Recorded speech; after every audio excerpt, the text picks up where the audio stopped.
All right, we're live. Okay, hello everyone. Thank you so much for joining us on this lovely Friday. We're all here to celebrate the release of Just Playing House. And of course, I'm here with the lovely, wonderful Farah Heron, and we are going to be chatting today for about 45 minutes or so. And then if all of you have any questions for Farah, you can leave them in the chat. In the last 15 to 20 minutes of this event, we'll go ahead and answer all of you guys' undying questions for Farah. So, Farah, if you are ready to go, I'm just going to jump straight into the questions. Yeah, I'm ready. Of course. Okay. So, I think we can just go ahead and start from the very beginning. So, if you could give us kind of the backstory of how you got into writing, how long you've been writing, that would be great. Okay, yeah, absolutely. So I've been published for 5 years. I just celebrated 5 years that my debut, The Chai Factor, came out, which was really exciting. I started writing only a few years before that. So I started writing in 2016. And I know exactly when I started because in 2015, I started tracking my reading. And I realized in 2015, I read 150 books in a year. So I was like, that's a Wow. lot of time reading, 150 books. Vast majority was romance. And I was one of those people that in the back of my head, I always said, I'm going to be a writer one day. One day I'm going to write a book. I'm going to write one day. So I said, you know what? Now's the time. Some of that time that I spent reading, let's see what I can do if I can write. So I started writing January 2016. I joined a writers group right away. And then I sold my first book in 2017, came out in 2019. And Just Playing House is my seventh published book. So I have two YAs out already, and then I guess that's five adult books, which is wow. And then I have another YA coming out later this year. Oh my goodness. Okay, so yeah, you've been writing for quite a while now. Yeah, I've been busy. Yeah. I didn't really have a day job when I started writing. I was kind of between jobs, so I just kind of was able to like put all of my energy into it and just keep going. That's amazing. And do you prefer writing adult or do you prefer young adult? Or is it kind of between? So that's a good question. I started writing adult, and when I started writing, I intended to be an adult romance writer. It was during the pandemic when I had some time in between, and like I said, I don't have a day job. So, with publishing one book a year, you end up with a bit of downtime if you don't have anything else going on. So during the pandemic, I had some downtime, and I was talking to a friend. And I'm like, maybe I should try a YA romance. My kids were teenagers then, so it just kind of like I was surrounded by teenagers, especially it was during the pandemic and they were always around. And I also used to work in a high school. I used to be a teacher, so I know teenagers. I understand how their brains work. It was never what I wanted to do, but I'm really, really enjoying it. It's a very different thing for me. It's not like I'm just changing the age and writing the same stories. I'm thinking about it differently, and things that work in adult don't necessarily work as well. Um, I have been told that my YA books read like YA books, which I think is a compliment. But for some of my adult readers, they're like, this is for teenagers. I'm like, yeah, that's the point. You're So like, that's I'm young not adult. just writing the same thing. So it's a very different experience. Yeah, and I don't know if I have one that I prefer than the other. I definitely have books that I've enjoyed writing more than other, but I don't think there's one age category I prefer more. Okay, yeah, that's amazing. And kind of specifically for playing house, kind of how was the writing process like for that? Are you kind of a plotter or do characters kind of come first for you? Characters definitely come first for me. Just Playing House is kind of a funny one because the main character, Marley, was actually in my book Accidentally Engaged, which came out in 2021. So that was a while ago. I've had two other adult books since then. I was coming back to a character that I had created years ago. But in the back of my head, I always knew that this book would happen for her, that eventually I would write this book. And the story was always going to be set this way for her. So that was easy. The character came first. I'm not really a plotter. I do plot now because I have to. I tend to sell books on proposal instead of the whole book. So I kind of have to plot now. It's still not my favorite thing in the world. I prefer to just kind of write and see where it goes. But it's funny that I always said that I was always a pantser, but now I think my brain works more in a plotting way. Like the book is easier to write if it's plotted. So I'm kind of in between. I do what I need to do. This book was not, I'm trying to remember. This book was not plotted. I had like a vague, this is what's going to happen, but it wasn't like chapter by chapter. It wasn't a very detailed outline before I started writing it. Okay, okay. And how was it kind of coming back to a character that you had thought of years before? Like, how did you know it was like Marley's time? I don't know. I don't know why I waited so long to write this book. That was funny. It was somebody, another question, somebody else asked me that, and they said that maybe you just needed to think about it for that long. In so many ways, this book is very personal to me, and I think maybe I needed that time to kind of like really think about it and process what I was going to write before I wrote it. I mean, I love coming back to Marley. I love coming back to that world because Marley's in it, and then other characters from Accidentally Engaged in it. Rena and Nadim are in it, and Shane is in it, and I love those characters. That's my happy place, is that of all the different things I've written, their little friend group has always been my favorite. So I love going back into them. And it felt like I hadn't left. Like I didn't have to go back and read to remind myself or anything. It felt like I've been writing these characters the whole time, even though I wrote a whole bunch of stuff in between. So it was great to come back into it. I wasn't quite ready to tell that story right away when I needed to. Okay, yeah. It's like coming back to like your comfort characters. Yeah, yeah, Yeah. that's exactly it. Yeah, that's amazing. And so kind of for those who haven't read Playing House yet, I know it was just released on July 2nd. Congratulations, by the way. Thank you. Um, kind of how if you could give us I know authors hate kind of giving elevator pitches of their book, but if you could give like a little synopsis of kind of the characters for those who have yet to read it and like what to expect from the story. Yep. So I have a copy here. Just Playing House is a story of Marley and Nikhil. Marley is a high fashion sales associate who's trying to move into personal shopping and style and like personal stylist. Nikhil is an actor who's just been cast in a blockbuster superhero movie. They knew each other in high school. They went to prom together. They were friends. They hooked up at prom, and then he ghosted her. And so they haven't spoken in 10 years. So the book starts with with Nikhil finding Marley, finding out that she is a stylist, and he wants her to style him for this press tour he has to do before he starts filming this movie. He's not coping well with this new superstardom. Fans don't like his casting, so he's in a bit of a nervous breakdown, so to speak. And so he wants somebody he knows on his team. Marley is about to have surgery, though. She's having a preventative mastectomy and prophylactic mastectomy because she carries the BRCA1 genetic mutation, which puts her at a high risk for breast cancer. So she's right about to have the surgery and she can't change it. So they make a deal that he will help take care of her after surgery if she styles him for his press tour.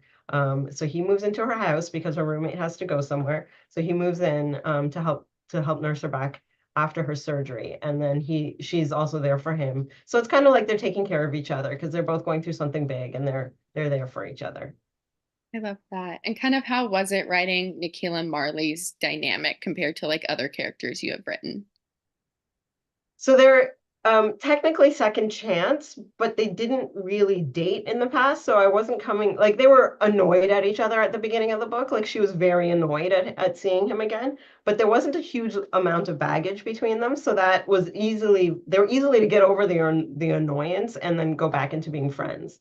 They had been good friends in high school while Marley was also going through something hard while her aunt was going through cancer treatment. So she very easily started confiding in him again because, like if you run into an old friend that was always your confidant, it's really easy to get back into that dynamic. So it was really great to be able to kind of, somebody called it more friends to lovers than second chance because they really were friends first. And the friendship that they recreate when they're stuck together living in the same house was really, really fun to write. Neither of them there was no like, I mean, enemies to lovers is fine and everything, but this had none of that tension. It was very calming. I always say that this book is much cozier than my other books. They're taking care of each other. He's cooking for her all the time. They're just very sweet together, and it was very nice to write that instead of writing something that's always high tension all the time. Yeah, Even though she's going through surgery and she's in a lot of pain, but it still felt like it was very calming. I love that. Yeah, I felt like it was. I mean, I'm not all the way through it yet, but it is quite a very calming, like soothing, almost like chicken soup for the soul kind of book, I feel like. Yeah, and I think that's what, especially because it's about surgery. This is a surgery I myself had many years ago. And because of that, I wanted that same feeling of you being somebody taking care of you, somebody coming around and giving you a big hug when you're hurting, when you're physically in pain. Yeah, for sure. And kind of how was it kind of writing a friends to lovers trope? Was that something, do you prefer kind of writing in that realm now that you've written this like a lot cozier type of book? I love writing friends to lovers. It's actually funny. An editor just said that is an editor I'm working with on another book was trying to push me into that direction. It's not enemies to lovers, it's enemies to friends to lovers. Yeah. And I think I love that where you can create that where they start trusting each other before the relationship really starts. And I mean, we all know, like in the real world, a good foundation of friendship and a relationship makes a friend relationship last longer. So I think you buy into the HEA at the end. You believe that the couple will stay together if you have that foundation of a friendship. So I really like writing that dynamic where people they rely on each other as friends before any relationship talk happens. This was a funny one because it's also second chance. So the friendship was like a second chance, which I thought was really fun to write to. And they hadn't seen each other for 10 years, so they had to like connect again. They didn't know who the other person was anymore, which was neat.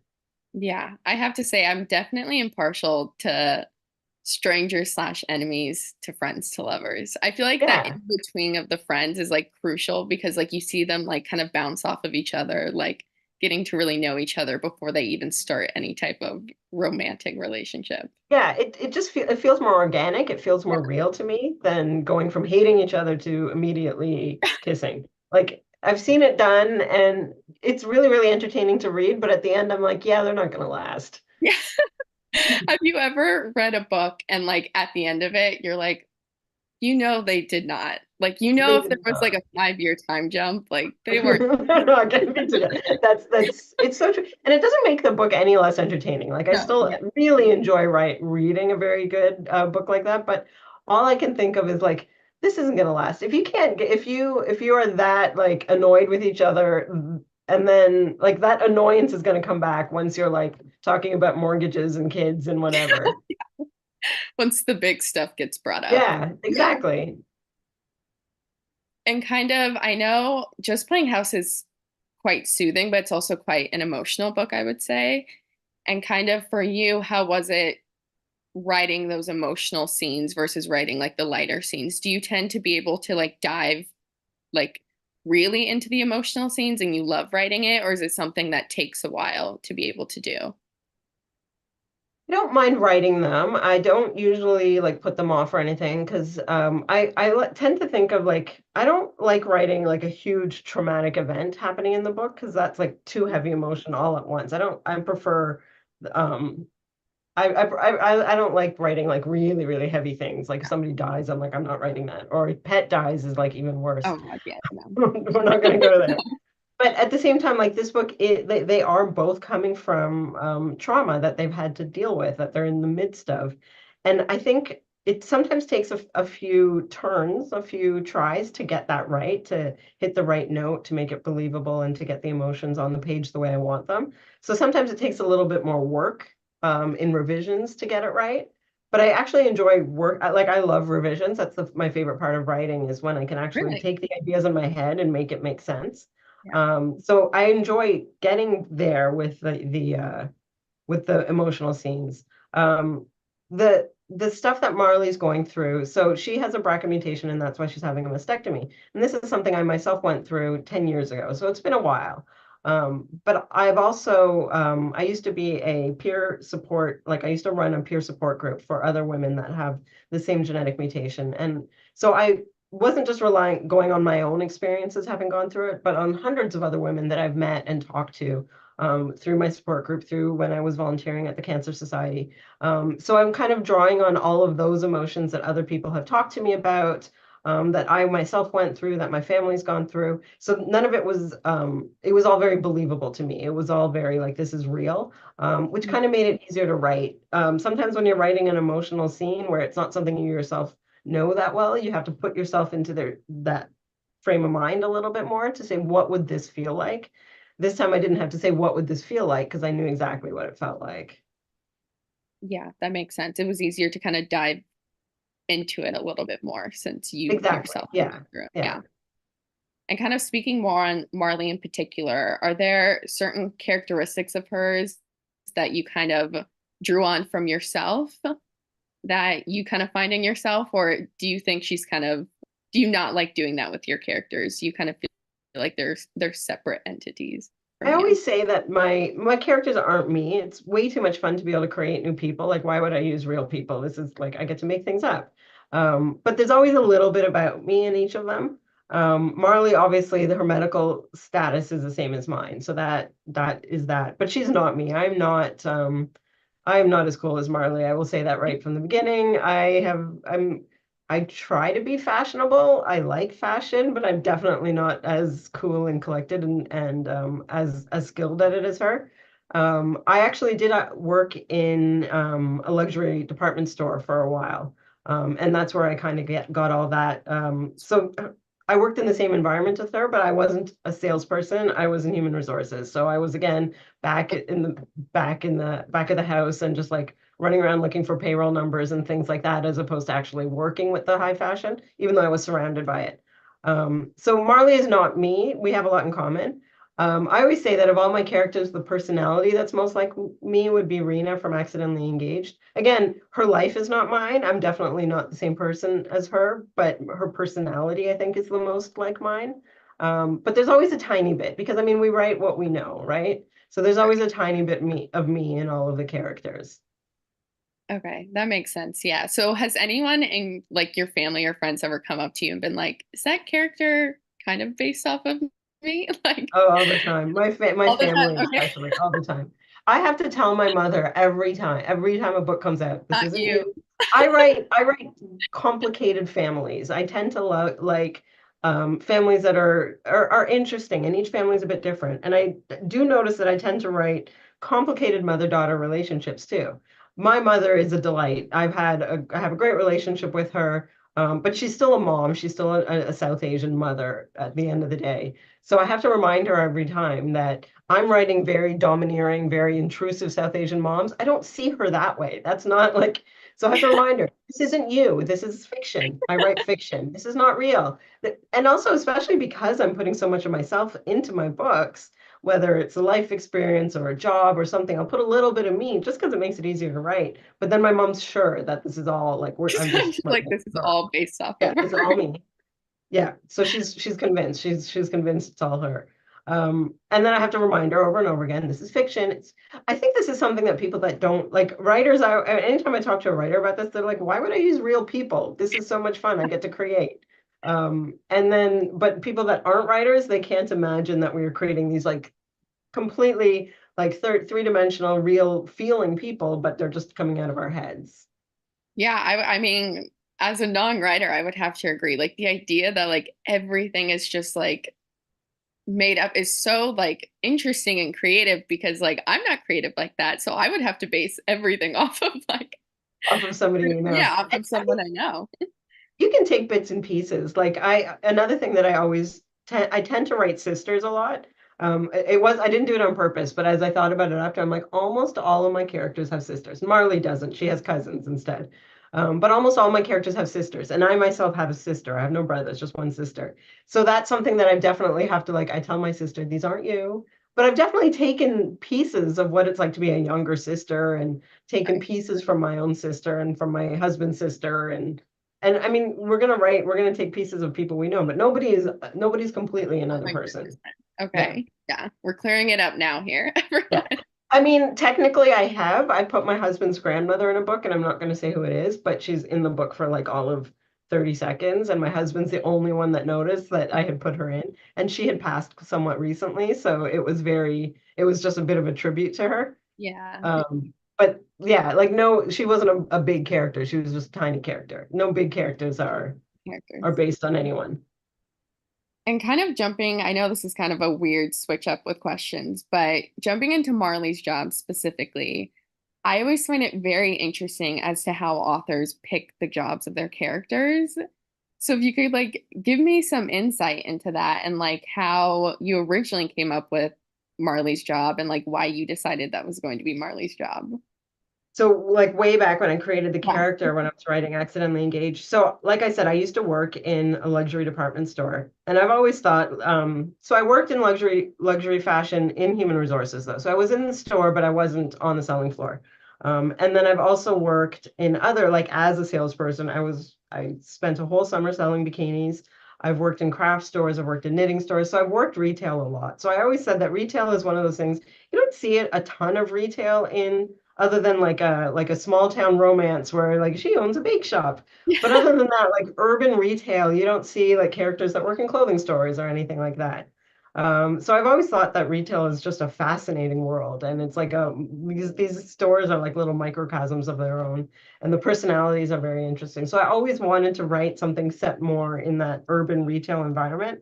So that's why I did that with Marley. Also, at the time, I like when I created the character, I fully intended that this would be her story, that she was going to have a mastectomy. And when I myself had a mastectomy, I was really into sewing at the time. I was sewing my own clothes, I was designing and sewing my own clothes. And it was a big challenge for me to be somebody that was really into fashion, like into clothes and what clothes look like on me, to have to go through such a giant change in my body. And so that's something I wanted to explore about what that would look like. It didn't end up happening so much in the book. A little bit, she talks about what how clothes will fit her, but I'd intended that to be a bigger part of the story, and then I ended up just pulling back on it. But that was my thoughts, is for some people when they go through a surgery like this, they don't really care about how clothes fit them. They're t-shirt and jeans kind of people. And it isn't, I don't want to say it's not as traumatic, but it's not traumatic in that way where they worry about how things will fit them. For me, because like I said, I was sewing at the time, so I had to relearn what my body looked like because I was literally the person that was making my own clothes. So that was kind of why I decided I wanted her to be into fashion. And then it just made sense to have her in retail because that's what I knew. Yeah, that makes sense. Again, it's so fascinating, like different jobs and how like Yeah. you come up with it because I mean, I feel like I would just cycle through the same four jobs if I was writing books It, and it's hard because so much of our adult life is about our work, yeah, right? yeah. And so much of it, and there's, I mean, I always say like, oh, I've had lots of jobs. I'm on my third career, and then I've had a decent number of jobs too. But I still don't feel like I could possibly know enough about all the different jobs out there. Like my first book, The Chai Factor, she's an engineer, and I don't know a thing about engineering. I'm not an engineer. I don't have an engineer in my family. And I'm like, she's going to be an engineer because I wanted her to have a STEM job. And then when the book ended up getting sold, it was my debut. I was like, oh crap, I'm going to actually have to know what I'm talking about instead of she did numbers or something like that. So I actually have a friend who is an engineer. She's a kick-ass engineer and she works in a very male-dominated field. So I sat her down and said, okay, you need to help me. We are gonna, and then she actually came up like in that book, she's doing her degree and she's coming up with a final project. So it's actually my friend came up with the entire project and gave me Wow. all of the tech speak for what the project is. So I was like, I would not have been able to do that. But since then, I've tried to do jobs that I know a bit more about, just because I was so lost with that. Okay, yeah. I mean, have you ever, because I know I do this, I wonder if other people do this. Have you ever read a book and it doesn't matter what the job is, let's say, yeah, an engineer, and then you instantly like that book, so you want to be an engineer? I feel like that happens so often for me. I read a book and There's I'm so like, many, yeah. yeah, You're making it sound so much cooler than it yeah. is. Yeah, I'm like, maybe I definitely. should have gone into STEM. Like maybe I should have done this. Maybe. It's funny, when I was in high school, my favorite book at the time, it wasn't a YA book, it was an adult book, an old Canadian classic. And it was my favorite book all through high school and all through university, and I still love the book. And the main character was a writer. And I think that that was why in the back of my head, I always wanted to be a writer. And then it took me so long to actually start writing, but there you go, maybe it imprinted in me. Yeah, That maybe that was the that's original. what I was going to do. I was going to be a writer. But she lived on a river. That's the next thing I have to do. I want to be a writer that lives on a river so I can just watch the water in front of me and write books. That sounds like an amazing life. Yeah, that's River, the next goal. I got the writer bit. Now I have to get a house on the river. a house on the river. Or would you live like in a boathouse, like Maybe. river? Yeah, I think I would. I like boats. Like we have a boat. Not a huge boat. People get excited, think I have a yacht. No, it's a small fishing boat. It's on the driveway, but it's definitely my happy place when I'm floating on the boat. So maybe I would live in a houseboat. Oh, love that. And kind of switching gears a little bit, as we all know, Just Playing House was just released. Do you have kind of a ritual you do after you launch a book? Is like there's a certain thing you always go out and do after you like celebrate the launch of a new book? Oh, that's a good question. So I like to celebrate when the day a book comes out. This for this book on Tuesday when the book was officially out, we went out for tacos, and then margaritas. So I do like Oh, to do something. At this point in my life, book launches are bigger than birthdays because a birthday, I've had a lot more birthdays than book launches, so they're kind of like old hand now. But also a book launch is like up until that day, there's so much work you're doing, like obviously all that writing the book, the edits, the this. So there's such a countdown, especially right before you're doing all your promotions and your this, and then the book is out. So a birthday at this point in my life, I'm not doing anything before. Like I'm not leading up to my birthday, yeah. getting all excited. Just, oh, now it's my birthday. I guess we'll go for brunch. So it feels like if I don't do anything on a book launch day, I feel like it's very anticlimactic. So I Yeah. try to do at least something. Usually then I try and get out to a bookstore and try and see copies of it on shelves, which I haven't done yet. I had a launch here in Toronto yesterday, so I was at that bookstore, but they brought those books in because of the launch. Like I want to just like randomly see a copy of it on the shelf, and I haven't done that yet. And that's it. And then I just get ready for the next one. You jump right into the next book right after you. Yeah, well, I have a my next release is coming out October 1st. Oh my God. So I'm already promoting that too. Oh my goodness. So how many books approximately do you usually write in a year? I try to do two a year. So this year they're together, they're coming out kind of in short, close together, which isn't a problem for me because they're very different audiences. But I try to do two a year. Sometimes publishing doesn't always line up the way I want to, but I try to do two a year. Oh my goodness. So it's always back to back. That must be, is that challenging writing on deadline? Does that like for you now writing as a career, has that taken away from kind of the love of it or has it kind of added to it, would you say? That's a really good question. Somebody asked me recently, kind of along the same lines as if you won the lottery, would you keep writing? Like if you didn't have to? Yeah. And that's a tough one because I do see this as my job. Like I work at it like a job. And writing on deadline, I don't want to say it's taken the joy out of it because I still love it. I still love writing. I love that moment where I feel like the book is finally coming together. But at the same time, I also feel that I don't necessarily always have the luxury of like writing something that, for example, takes a ton of research. I don't have time to be able to do that if I want to keep to this two a year thing, or to take a really long time to write a book instead of just a couple months. So that's a luxury that I would, if I won the lottery, I would probably take more time between books instead of the two a year. But it hasn't taken the joy out of it. I mean, if anything, there's more joy because obviously once you get published, you get to have the joy of talking to readers, which I love doing. I love talking to readers. I love meeting people. I love doing events like this. So that is a new joy that I didn't have before. But also, you get to see other people enjoy the book instead of it just being in your head or on your computer, and you get to see other people connect to the thing that's just been in your brain for so long, which is really exciting. Yeah. I mean, fans, readers go crazy, like in a good way. Like, I Yeah. mean, have you like watched edits on like Instagram of your books and your characters or anything like that? Like, Yeah, I'm always amazed at what readers do on Instagram, especially. But I especially love when they're doing something that I want to join them for. Like I absolutely love book clubs. I love when a book club reads my book. I love talking to book clubs. always put out there that if there's any book club out there that's reading my book, I will call in. I love doing it. I love talking to people who have read it. There was a book club during the pandemic that read Accidentally Engaged, and they were all living in the same apartment building. So it was a book club in this apartment building. And it was during the pandemic, so nobody could see each other, right? Nobody could get together. But they had been doing this book club for so long, and they would have a potluck when they would get together to discuss the food. So when they were doing Accidentally Engaged, they did the same book club they always did over Zoom, and they all still cooked food and portioned it out for each person and put it outside each person's door.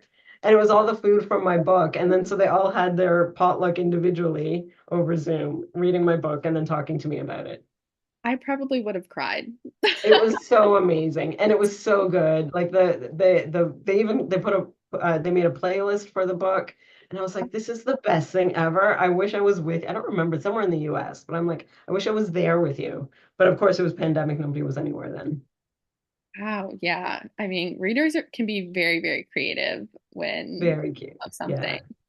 For Just Playing House, is there a certain line or certain scene in it that you know readers are going to go crazy for? There's a line where so one of the things that this book is a little bit different because this is the first time I wrote like he falls first. Like he is totally Oh, all over. He's so after her. He's just completely over head over heels. And that was something I really wanted to write. And that's the first time I've written a male POV. I've always only ever written the one POV. And just because I wanted to be inside his head for that pining. So there's a line he says where she is my soft place to fall and she's my rock basically, and it's just the sweet, I don't remember the line but it's something like that where basically she is everything to him, and I thought that was just so like exactly how in his brain like he just like she is everything, and it was just so sweet to write, especially since I'm not used to writing the male POV. I was like, oh, he's so cute, he's so nice. I have to say, I always say that male POVs and books just get me on a different level because it's like sweet seeing like the man fall and like seeing the process of it and like being in like his head as he's falling for her. I feel like that's like it gets me every single time. I love it. Yeah, this is the first time I've ever written it. And I do want to write more male POVs. I haven't, I don't have any coming out that have male POV again. But it was interesting because it's new for me. I'm used to getting so deep into one character. Yeah. And Same I to did me. find that kind of challenging that I had to still get just as deep, but in two characters. Yeah. And they had half the amount of time on the page because there's a whole other character with stuff going on. So I did find that kind of challenging, but it was exactly like you said, for the emotional part of it was really, really satisfying. Yeah. Do you think you'll write male POVs a lot in the future or So my next one that comes out after this one does not have male POV. I thought about doing male POV for that one, but I just couldn't. Sometimes the voice doesn't come to me, and the character. Sometimes I need to write a character for a little bit for him to really like become more well-rounded. So I didn't end up writing the male POV, and I don't know if I regret it. I don't know. I will probably go write male POV again. I I don't think I will write teenage male POV though. I will say that. We don't want to be inside a yeah, teenage boy. no one needs that. No, no one needs that. I agree. I used to teach, and yeah, I don't want to be inside those kids' heads. No. So my YAs will probably continue to be just her POV. Okay. And is there a certain genre or like even just a certain trope you haven't written yet that like you've always wanted to write, but you just haven't yet? Like, do you think you'll venture outside of rom-com and young adult ever as far as genres go? Or Yeah, I think like for a different genre, my October release is actually technically a mystery. It's ooh, a okay. it's a YA slightly paranormal um mystery, still romance. I still say mystery and romance. Romance is going to be there if I'm writing it. But it's a time loop uh romance. So they're talking to each other from different times through technology. And they're solving a mystery together. So that's exciting. That's coming out in October. It's called Remember Me Tomorrow. Remember Me Tomorrow. Um, yeah, so that's coming out in October. So that's my first ever writing a mystery, which I found super, super fun. I've always loved reading mysteries. So writing, it was a lot of fun to actually get into writing it. A little bit challenging, but I had a lot of fun with it. So I think that's something that I want to explore more, is write more mysteries. Still will be romance. And then I've always said, like, I have such a love for historicals. Not just like not any particular time, but just like a really deep dive into a time period that people don't necessarily know about, especially non-Western. So I would say that I think something historic, like a historical, probably still romance, or more mystery romances would be where I would want to write. Ooh, mystery romances. I feel like that would be quite hard to write. Like, because mysteries you have to like plot out. It has to be plotted out a lot, like different clues and such. No? Not, I didn't really plot. Like I knew with mine, I knew how it would end, and then I just kind of wrote it. But with each revision, I could add the little hints. Little hints. Okay. So whatever happened at the end, when I do my next pass, I can add hints to that as I go. I'm not like to actually sit down and plot every red herring and Yeah. I'm not that person. I'm very much kind of like, oh, let's see what happens. Let's see where it goes. So I didn't plot it that much, but I definitely, it took more revisions, especially because that one is the one that's coming out is a time slip. So they are speaking to each other in different time periods. So I had to keep track of what was going on in her world and what was going on in his world, which his world was 5 months prior. So there was like very confusing, like what's happening on this date for him and on this date for her. And yeah. But I mean, my copy editor helped a lot for making sure we had all the dates. That it So all made sense. yeah, everything made sense in the end, we hope. And do you usually only read romance yourself, or are you kind of a widely all genres you kind of read? I don't want to say all genres because I do there are some stuff that I just don't enjoy, but I don't only read romance. I was on a little bit of a women's fiction kick earlier this year. Then I started reading some like fantasy. I'm not huge on high fantasy, but like something I don't know what it's called, where the fantasy, but it's in this real world fantasy or something where it's set in this world. Oh, yeah. Whether it's like contemporary or historical, but it's still set in our world as opposed to a fantastical Yeah. world. So I really love those. High fantasy, I always find that I just can't. I think I just get confused with all the places and different races that I'm not familiar with, and it's just too much. So I don't really read high fantasy. And then again, I like mysteries, but it's got to be very specific. Like I like cozies, but very specific kinds of cozies. I like for them to be a romance in them, preferably. Uh, but I am pretty like I read a bit of everything. Okay. Yeah. I mean, I can see why high fantasy.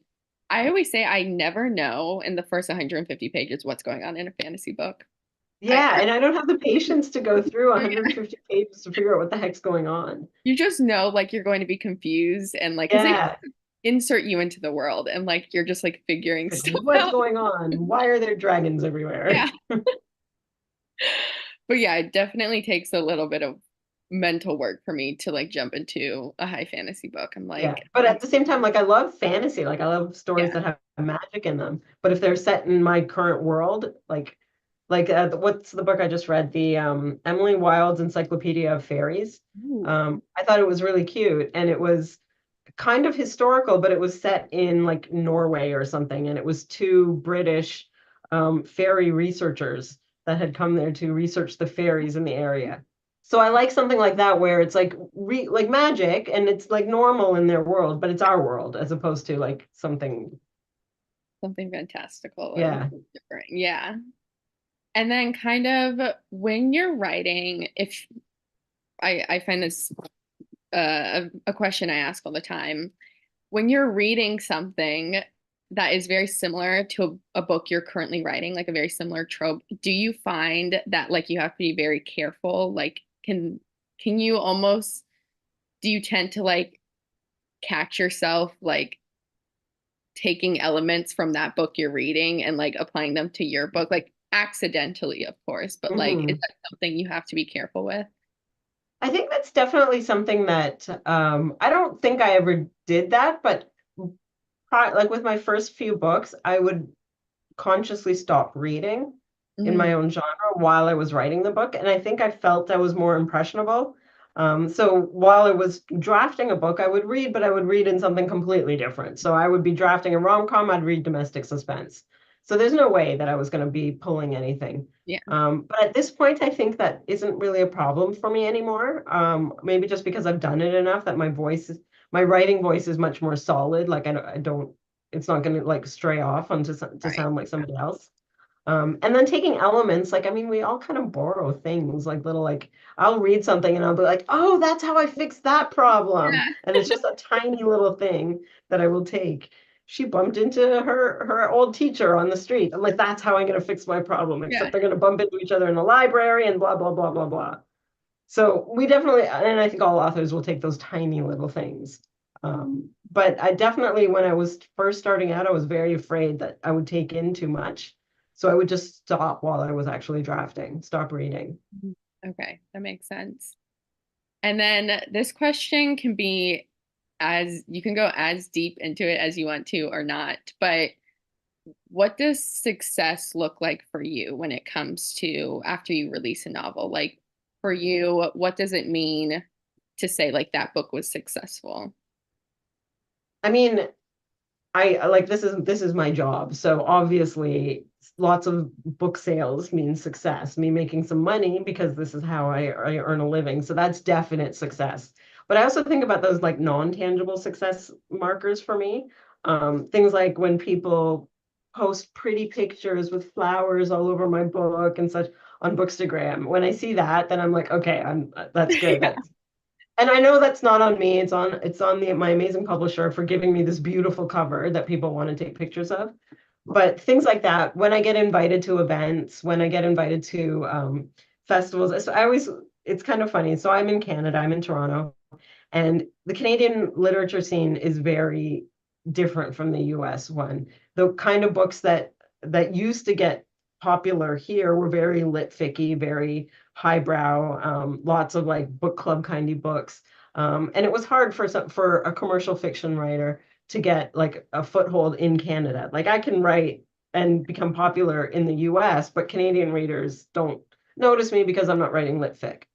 So that's kind of changed, and now people are embracing romance more in Canada more and more. I actually just did a segment for our national radio station about Canadian set romance and how Canada is apparently sexy now, which is really exciting. So it was always such a big deal for me when I would get invited to a Canadian lit festival because I was like, do you know I write romance? Are you aware that I'm writing people kissing? Is that okay? And then when I would get invited to those, I always felt like, okay, so I've arrived because to get recognition from the Canadian lit scene as a romance writer means that you've got to, yeah, you're making an impact. Wow, yeah, that's amazing. I feel like romance always kind like if you're not reading it, it kind of gets a bad rap. But I think in recent years it's kind of changed a lot. Yeah. But I think, yeah, a couple years ago, like if people heard all you read is romance or all you write is romance, everyone's like, oh, so Oh, when are you mm, going to write a real book? how are you gonna write a real book? I'm like, it is like I'm It is reading a real a book. real books. I know, but I think social media especially has kind of changed also Yeah. that aspect of it as well. But yeah, I mean, romance is great. We love Yeah. characters. Yeah. Yeah. And now we're going to jump in. Well, if anyone has any questions for Far, you can put them in the chat. But I'm going to jump into a few fun questions. So first is Okay. going to be fan casting. Fan Oh. cast, if you could pick actors and actresses to play the characters in Just Playing House, who would be your number one picks? So I don't usually fan cast my books because mostly because I don't watch a lot of TV and movies, so I don't know a lot of the people. So people tell me, I'm like, oh sure. There is somebody who I imagine Marley to look like, and I don't remember her name. She was the best friend from the New Girl. I'm looking Oh, it up. what is her name? Cece? What's Yeah, her real Hannah name though? Simone. Hannah Simone is the actress. Okay. Uh, so that's who I kind of pictured as Marley. She's Hannah Simone is also from Toronto, so that works well. And then for Nikhil, he's a tough one. I don't think I had anybody in mind, but there are definitely people I would think of that could do it. There's not a huge amount of South Asian actors. Most of them are British. Nikhil is not British. It's funny, I have several British heroes, so so I will cast them Yeah. like they can be in my movies, in my books, movies. But I don't know who I would pick for Nikhil. Somebody post on Instagram, somebody had a fan cast, and it was somebody again, because I don't watch a lot of stuff, so I didn't know who the guy was, but I'm like, yeah, he could look like that. That's pretty good. Sure, yeah. Sure. So when you write, you're not really thinking of, because I know some readers will say like, "Oh, I had this actor in mind, and that's who all I pictured while reading a book." I don't do that. They don't have faces in my mind. Yeah, no, they don't have Okay, definite yeah. faces. Sometimes I will take elements like in my book Camila Knows Best. She was always going to be again Jamila Jamil is her name, the from A Good Place. She was always supposed to look like that. But again, when I'm writing, I'm not picturing that person's face. I'm Yeah. just that like whenever I have to describe her, that's what I would describe. But it was funny that I said that because eventually we got to the point where my editor was asking me like, "Who did you see as your characters? Because we need to make a cover now." So I told her that, and my editor said that's exactly who I pictured as Camila as well. So that That's must have great. worked well. Nice. Okay. And then as far as covers go, are you kind of really embedded in that process, or is it like your editor comes to you with a cover and you just kind of approve or deny it? Like how much Um, part do you play in your covers? That's a good question. So I do have a lot more input, especially on my adult books than I thought I would, and I'm super, super excited about that. I love my publisher for that reason. Like for Just Playing House, it's kind of a departure from my other books. If people know what my other books like look like, there's like Yeah. gorgeous what did they call it? Like lettering art on it. Well, this doesn't have that. But I said, I'm like, this book is about like they're in the house all the time, and Marley's house is described as being kind of a throwback 1970s um, house, and I wanted that kind of 1970s decor vibe on it. So I gave the idea of it being in her living room. And my editor was like, I love that. We're going to run with it. And she's like, now I get to look at pictures of 1970s living rooms all day, and I'm so Oh, excited. So cool. that was great. So I do have a decent amount of input. Obviously, I'm not an artist. Like I'm not telling them color schemes or anything like that. I trust that they know what they're doing. But they've been like I've been happy with my adult. Like I've been extremely happy with my adult covers. I try even my YA covers actually. I say adult, but I love my YA covers too. So I've been very lucky as a author. I have great covers. Yeah, I mean, I would have to agree. Your covers are Yeah. very amazing. Yeah, They're I love my covers. Yeah. and then jumping into character names. How do you come up with your character names? Do you have a running list and you just kind of pick off the list? Does it come to I you? should have a running list. It's funny, I often when I'm at like book events and something, if person I ask a person, how do I spell your name so I can sign the book? And if Okay. it's a name I like, I always like, oh, I like Oh, your name. Can I use that? And then I forget about it. Like I never remember. I should keep a list where I just write it down. All of my characters, for the most part, especially all my women characters, are all South Asian Muslims, at least by heritage. So I want to give them names that are from that community. And that gets to be tricky because South Asian Muslims tend to have very big families. And I don't want to use a name of one of my hundreds of oh cousins. God, right. So it's definitely, especially I've run out of names a few times. I've had people come up to me and say, that name isn't really in the community. I'm like, I know it's not, but I just didn't have anything else. Yeah. We're going with it. I've tried not to use my cousins, my any relatives' last names, but my family, especially on my mom's side, is enormous. Like every name I could think of has been there, like is there repeatedly. But I still don't want anyone in my family to think I'm writing about them. Yeah. So I Yeah. I didn't realize I had done it. So my two YA books, Tahira and Bloom and How to Win a Breakup, are about sisters. Each book is about one sister. And for whatever reason, I gave them the last name John Muhammad, mostly because I had a joke in Tahira about her name being really long, like it wouldn't fit on a t-shirt. So I picked that name, John Muhammad, because it's a really long name, but it's still not it's easy to spell, even though it's so long. And then I recently found out that that was actually my father's real surname. So, and I had no idea. I had no clue that that was actually Coincidence. what his family like. That is his second last name. So I was like, so technically, I am a John Muhammad. He's like, yeah, technically. My God. And I didn't find it out until after the books came out, and I found it to be the funniest thing in the world. So that was one place where I failed, and I gave the characters my family name. I mean, accidentally. That's a funny coincidence, though. I think that's a It is a great. funny coincidence. Yeah, I couldn't believe it. I'm like, this can't be. And then again, my family is big. We were actually at a funeral when I found this out, when my dad was mentioning something. So all of my extended family was there. And I had never heard this name before. So I immediately left my dad and went to go my aunt. Like, what's like this is my dad's sister, right? So I'm like, what's your actual full name? Like all surnames. And she did. Yeah, John Muhammad was the last one. I'm like, so she didn't, yeah, that was it. But then it's like, a little piece of your family in the book. Yeah, Unintentional. there's a little piece of my family in the book. I guess it's better that it's my our own family name as opposed to like picking some random other person. Yeah. And then what is one character out of any of your books you've ever written that you think you would be best friends with in real life? Who I would be best friends with? I think I would be best friends with Rena from Accidentally Engaged because, like I said, I think she's the most like me. Who I would want as a best friend is easily Camila from Camila Knows Best. I always say I want to be friends with her. She throws amazing parties. She dresses up her dogs. She just seems like so much fun. She I seems had so much fun writing her, and I want her to be a real person because I would become her friend whether she wanted me or not. to force her to become your friend. Yeah. Yeah. She's way cooler than me, so it would just be like me tagging along. And then what is one thing that you need, if you need anything, if that you need in your writing space while you're writing? Is there a certain thing, a certain snack you always have while you're writing?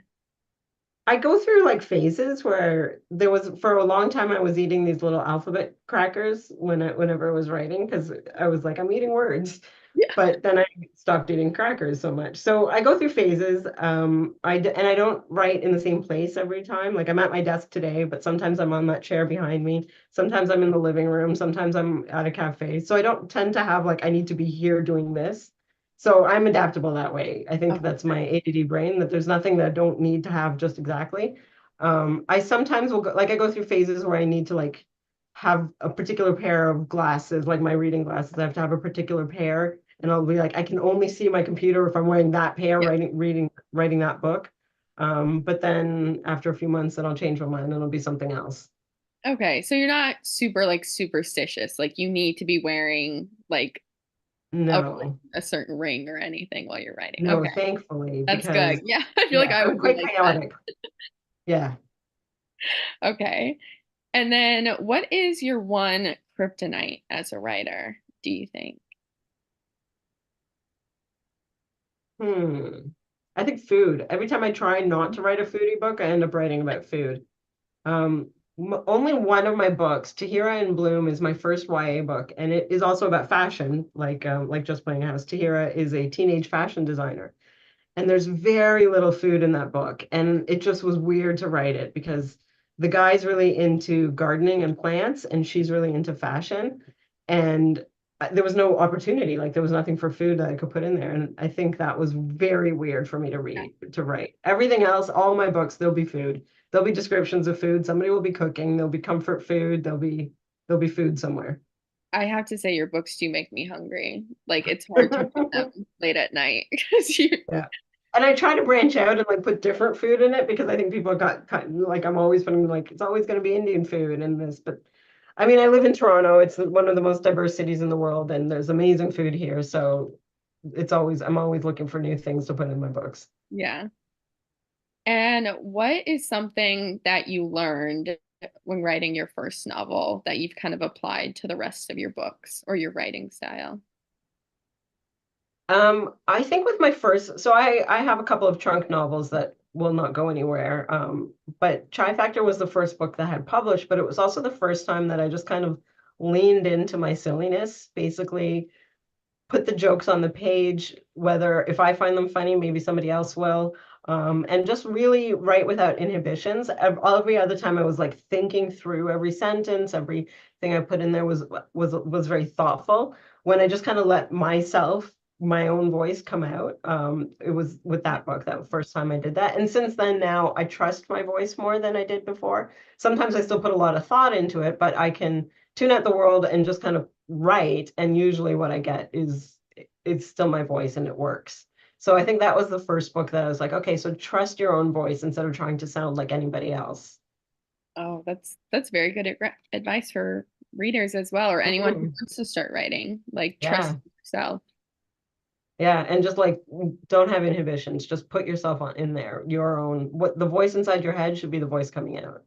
Yeah. And do you find yourself like, I know personally, I've tried writing a few times, and I think what I struggle with is I'll write something and I immediately want to edit it. Like I want to go back Yeah. and like change everything about it. So like how do you stop yourself from being like, oh, like I'm writing the worst thing possible? Like just how do you I believe in think yourself that way? so. I mean, definitely. I read a book called I think it's called Bird by Bird. And it's a very famous Bird by Bird. I think it's a very famous writing advice book that a lot of new writers are should read it before they start writing. And one of the chapters in that was shitty first drafts, it's called.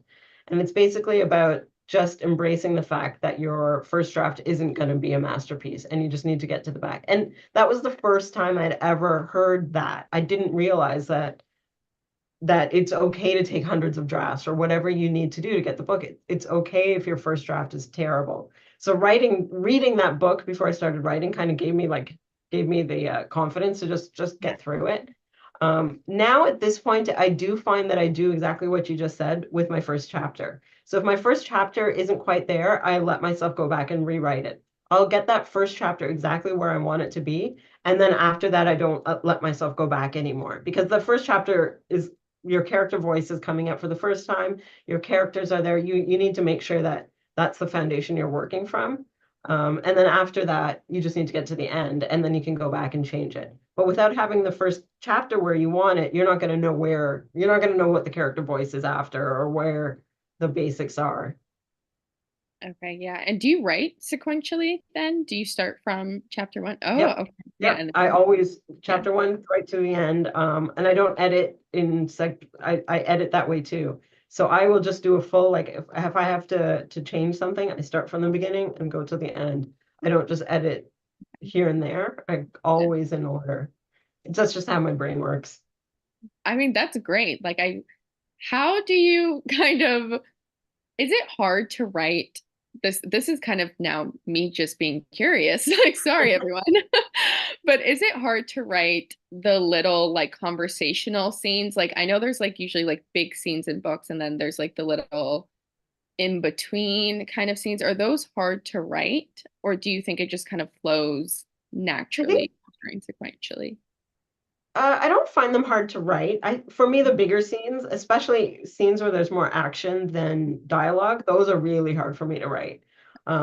So if there's like I say a battle scene because I wrote a mystery, so you can't have a mystery without like a fight scene, and that was very difficult for me to write.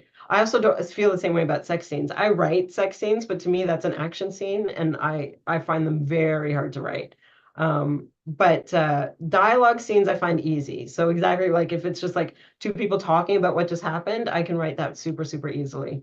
But those big like kind of anchor scenes I find harder, which is Yeah. kind of like the opposite. Most people prefer to write the Yeah. anchor scenes.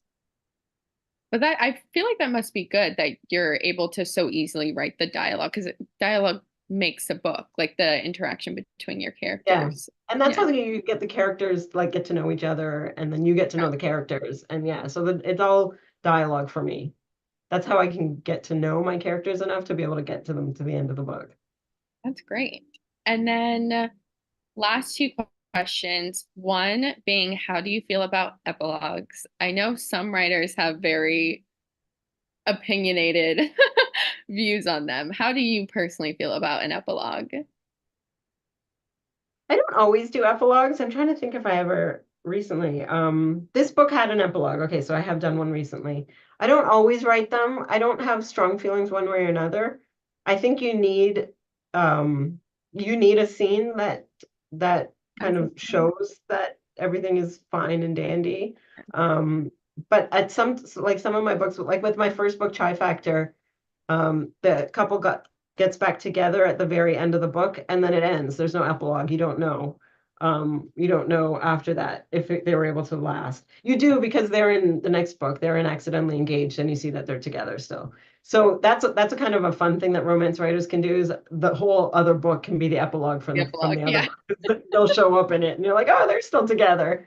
So you can do that, which is super fun. But I don't sometimes you feel like you need it, and I can tell when I'm writing it, I'm like, this one's going to need an epilogue, especially if when they get back together, if they're going to have a lot of changes after the fact. Like in Just Playing House, I felt the need to do an epilogue because I needed to show them both healed, especially Marley physically healed from her surgery and what life would look like because. For most of the book, she's in a lot of pain and can't move around. So I wanted to show her back to herself again. So that needed an epilogue. I needed to go forward several months to be able to show that. And then to show Nikhil also that after he filmed his movie, this is what his life looks like after and how it would work with them. Because also they're living in different places. So how does that look for them? So sometimes I know that there needs to be one, and other times I just, You're like, it's yeah, it's not necessary. I'm very like I do write kind of long books, but I'm very, is this really necessary? Do I need to write yeah. this? If it's not necessary, I'm not putting it in there. There's Okay. also I mean, I can go on, like this is again writing advice thing, but there's no tension in an epilogue because the couple is back together. So that's Yeah. why when you're reading a very long epilogue, you get bored because there's no tension in it. I see that all the time where readers are like, once there's no tension, like I'm done. Like It's done. Yeah, this there's is no it. Yeah, excitement. That's why epilogues should be like half a chapter, if the that. chapter. Yeah, they're together, Yeah, they're fine. Let's leave it. fine. Yeah. And then last question is going to be, what are you currently reading, and what's a book that you would always recommend? Okay, so I just finished reading Jackie Lau's Love, Lies, and Ooh. Cherry Pie. So Jackie and I are friends. We're good friends. We've known each other for a long time, and we had an event together to launch our books yesterday in person in Toronto. So we were interviewing each other yesterday, and both of us were like, "Well, we haven't quite finished your book yet." So we are both reading each other's books. But I finished her book today, and it was fantastic. And then always recommend, this is my favorite book from last year, The Secret Society of Irregular Witches by Oh, I've heard Sangu that one's Mandana. very good. Very good. Again, it's that same kind of thing where it's a little bit of magic in the real world. This is a very cozy book. It's just that warm hug feeling that I love. Yep. So I really love that book, and I'm very excited for the next in the series to come out in December. I will have to give that a read. I've been putting it off, but I've heard it's fantastic. Yeah, it's very cozy. Love it. Okay, well, we are perfectly at time. So thank you everyone for coming out on this Friday and for getting to listen to me and Farah chat. And thank you, of course, to Farah for hopping on here and chatting with me. It's been so lovely. And congratulations once again on Just Playing House. I'm not quite finished with it yet, but it's so far I can definitely attest it's an amazing book. Thank you so much. This was a lot of fun. Loved it. Thank you.